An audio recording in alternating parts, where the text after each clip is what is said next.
दोस्तों, मूवीज देखना हम सभी को बहुत ही ज्यादा पसंद है। कुछ लोग कॉमेडी देखना पसंद करते हैं तो कुछ लोग एक्शन मूवीज। मार मार उसको, खोपड़ी तोड़ साले का, मार लेकिन वही कुछ लोगों को हॉरर मूवीज देखना भी बहुत ज़्यादा पसंद होता है। इन मूवीज़ को बनाने के लिए बहुत ज़्यादा मेहनत लगती है और इन मूवीज़ के लिए राइटर्स अलग अलग तरह के स्क्रिप्ट्स लिखते हैं। लेकिन हॉरर मूवीज़ में ऐसा नहीं होता, क्योंकि उन मूवीज़ में राइटर्स तो अपने इमेजिनेशन से कहानी लिखते हैं। लेकिन हर बार ऐसा नहीं होता। कई बार ऐसा भी होता है कि कुछ हॉरर मूवीज़ असली भूतिया घटनाओं पर आधारित होती है। आज की इस वीडियो में हम आपको ऐसे ही कुछ मूवीज के बारे में बताएंगे जो सत्य घटनाओं पर बनाई गई है। तो ये वीडियो काफी ज्यादा डरावना और रोमांचक होने वाला है, तो इसे लास्ट तक जरूर देखना। दोस्तों, ऐसे ही और वीडियोस देखने के लिए आप उस लाल कलर के सब्सक्राइब बटन को दबाकर बाजू वाली बेल पर क्लिक करके ऑल का ऑप्शन जरूर सिलेक्ट करें। इट। हॉलीवुड में कई सारे हॉरर मूवीज रिलीज हुई है, लेकिन इट अब भी उन सभी मूवीज में से एक है जो बहुत ही डरावनी मूवीज मानी जाती है, जो 2017 की हिट मूवीज में से एक है। इस मूवी में पेनीवाइज नाम का एक जोकर होता है जो लोगों और बच्चों को लुभाने के लिए अलग अलग चीजों से उन्हें अपने पास बुलाता है और फिर उनका शिकार कर लेता है। स्टीफन किंग अमेरिका के एक मशहूर हॉरर और सुपरनैचुरल राइटर है, जिन्होंने एक सत्य घटना से प्रेरित होकर इट मूवी की कहानी लिखी है। 1972 में जॉन गैसी नाम का एक आदमी था जो जोकर के भेष में कई लोगों को अपनी गाड़ी में घर ले जाता था। उस समय क्लाउन या जोकर को लोग बहुत ही फनी इंसान समझते थे, इसलिए लोगों को उससे कोई भी खतरा महसूस नहीं होता था और वो लोग उसकी गाड़ी में आराम से बैठ जाते थे। जिसके बाद वो उन लोगों को अपनी गाड़ी में बिठाकर अपने घर ले जाता था और वहां उन लोगों को मार देता था और उनके शरीर को अपने घर के नीचे दफना देता था, तो कुछ शरीर वो पास की नदी में फेंक देता था। 1972 से 1978 तक जॉन ने 33 से भी ज्यादा लोगों की हत्या की, जिसके बाद 1980 में पुलिस ने उसे पकड़ लिया। जब उसका मेडिकल चेकअप किया गया तो डॉक्टर्स ने बताया कि इसकी मानसिक स्थिति बिगड़ चुकी है, जिसे साइको भी कहते हैं। जिसके बाद 1994 में उसे मौत की सजा दे दी गई। स्टीफन किंग ने इसी के ऊपर ईट नाम की एक किताब लिखी और उसके बाद उसी नाम से एक हॉरर मूवी भी बनाई, जो कि बिल्कुल सच्ची घटनाओं से प्रेरित है। जब ये मूवी रिलीज होने वाली थी तो कई सारे असली जोकर और क्लाउन्स ने इसे रिलीज होने से ये कहते हुए रोकना चाहा कि ये मूवी जोकर्स और क्लाउन्स की बुरी इमेज को लोगों में क्रिएट कर रही है, लेकिन क्योंकि ये एक सत्य घटना से प्रेरित मूवी थी इसलिए वो लोग इसे रोक नहीं पाए। अब जब भी आप ये मूवी देखें तो उसमें जोकर को देखते हुए आपको ये जरूर पता होगा कि असल में ऐसा भी कोई जोकर या क्लाउन दुनिया में था, जो सुनने में और देखने में बहुत ही डरावना लगता है। एनाबेल। 1970s में डोना नाम की एक लड़की को उसके बर्थडे पर एक डॉल गिफ्ट में मिली जिसका नाम एना था। डोना को शायद पता भी नहीं था कि उसे बर्थडे गिफ्ट में क्या चीज मिली है। हालांकि डोना की उम्र उस वक्त 20 साल की थी, लेकिन फिर भी क्योंकि उसे वो डॉल गिफ्ट में मिली थी इसलिए उसे वो डॉल बहुत ही ज्यादा पसंद थी और वो अक्सर उस डॉल के साथ समय बिताती थी। एक दिन जब डॉल डोना के कमरे में रखी हुई थी तभी डोना को उस डॉल के पास एक छोटा सा कागज का टुकड़ा दिखा जिस पर हेल्प मी लिखा हुआ था।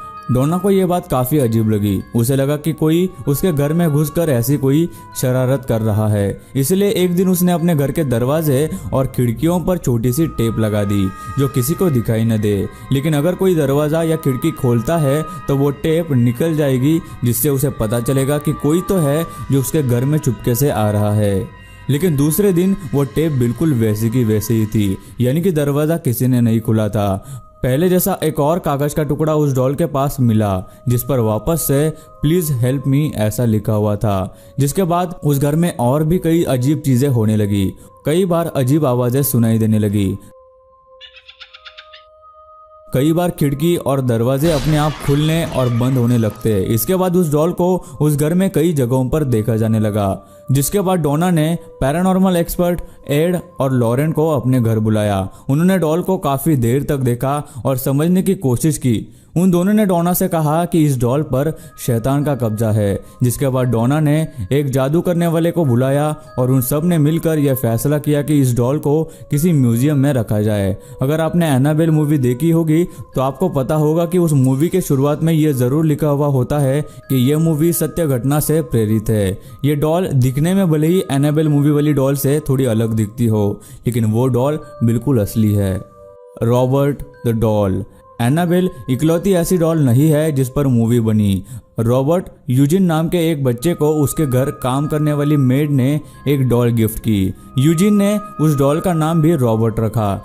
लेकिन उस दिन के बाद से ही यूजिन के घर में अजीब अजीब घटनाएं होने लगी। लोगों का कहना है कि यूजिन की मेड ने उस डॉल पर कोई काला जादू करने के बाद वो डॉल यूजिन को दे दी। यूजिन जब उस डॉल के साथ कमरे में अकेला होता तो यूजिन के अलावा किसी और की भी आवाज सुनाई देती थी। जब यूजिन से पूछा जाता कि वो किससे बात कर रहा था तो वो कहता कि वो रॉबर्ट से बात कर रहा था। मैंने 2 आवाजें सुनी। तुम किससे बात कर रहे थे? रॉबर्ट से। उसके बाद भी ऐसे कई वाकये हुए जिसमें यूजिन कोई गलती करता या गुस्सा करता तो वो बोलता कि मैंने नहीं बल्कि रॉबर्ट ने किया है। कई लोगों ने उस डॉल को घर में घूमते हुए देखा है। पिछले 100 सालों से रॉबर्ट के कई मालिक रह चुके हैं और उन सब का यही कहना है कि रॉबर्ट के अंदर जरूर कोई असाधारण सी काली शक्ति है जिसकी वजह से ऐसा हो रहा है।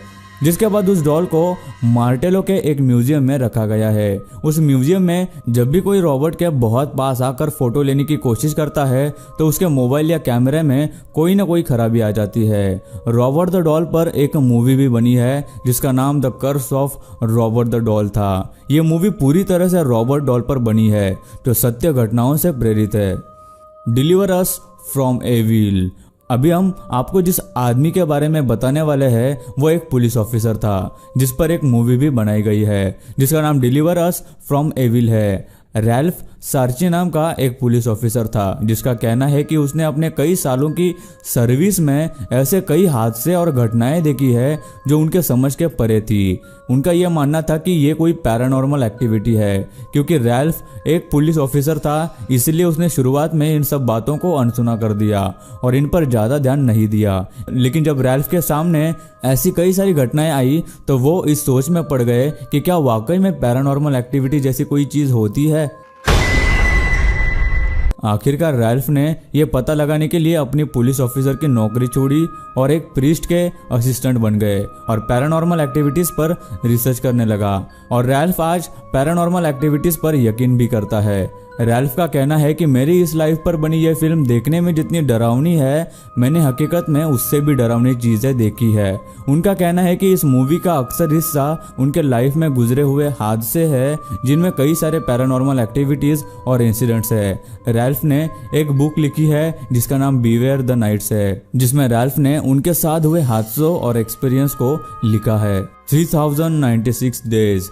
अभी अगली मूवी जिसके बारे में हम आपको बताने जा रहे हैं वो एक हॉरर मूवी तो नहीं लेकिन ये किसी हॉरर मूवी से कम भी नहीं है जो एक बिल्कुल सच्ची घटना पर आधारित है। ऑस्ट्रिया की रहने वाली 10 साल की लड़की नताशा हर रोज स्कूल से घर टाइम पर आ जाया करती थी।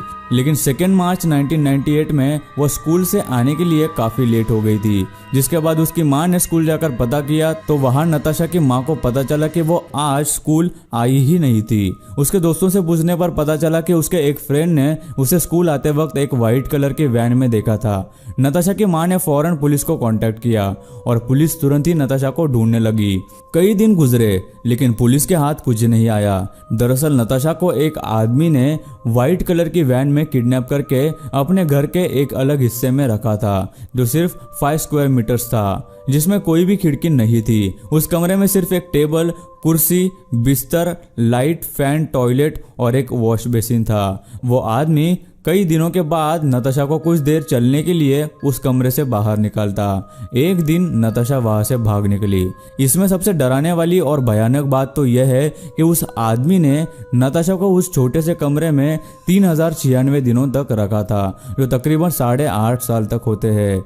इसलिए इस मूवी का नाम 3096 डेज रखा गया है। इतने लंबे समय तक उस एक कमरे में बंद होना एक बच्ची के लिए बहुत ही हिम्मत और साहस का काम है। नताशा ने कभी हिम्मत नहीं हारी और वो 8.5 साल बाद उस आदमी की कैद से भाग निकली। जब उस आदमी को इस बात का पता चला तो उसने एक ट्रेन के सामने कूदकर जान दे दी। ये मूवी बहुत ही इमोशनल है और पूरी तरह से नताशा की हिम्मत और साहस पर बनाई गई है, जिसमें उस पर हुई क्रूरता को दर्शाया गया है। स्त्री मूवी तो शायद आप सबने देखी ही होगी, जो 2018 में रिलीज हुई थी।